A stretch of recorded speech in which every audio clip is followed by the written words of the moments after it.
They didn't manipulate you with fear. They manipulated you with kindness.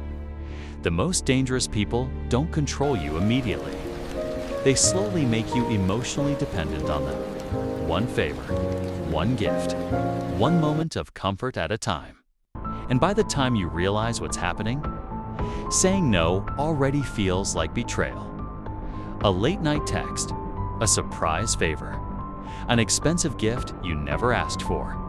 At first, it feels flattering, safe, even. But human psychology has a dark side most people never notice. The moment someone gives you something, your brain quietly feels pressure to give something back. Attention, loyalty, access. Sometimes, even your freedom. And manipulative people understand this better than anyone. The first gift you should be careful accepting is rescued during your weakest moment. Notice how some people appear exactly when your life is falling apart. After heartbreak, loneliness, rejection, they become your emotional oxygen, always available, always helping. But slowly, the help changes. Now they remind you how much they've done for you. They guilt you for pulling away. Your independence suddenly feels selfish. Because the goal was never support. It was dependency.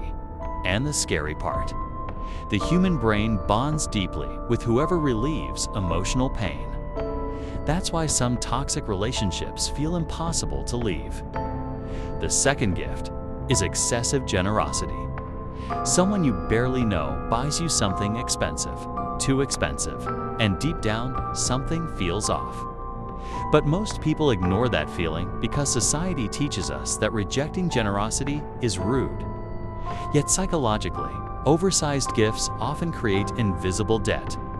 The bigger the gift, the harder it becomes to say no later. No to favors. No to pressure. No to manipulation.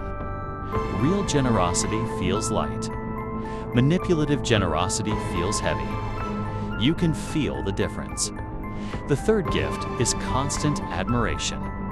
This one traps people the fastest because being deeply understood feels intoxicating. They compliment everything about you.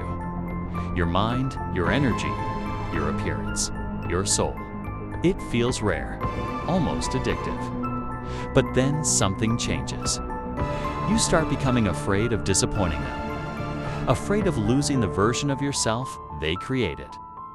This is why love bombing is so psychologically powerful.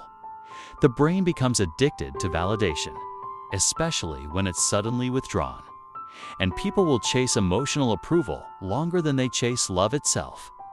The fourth gift is forced vulnerability.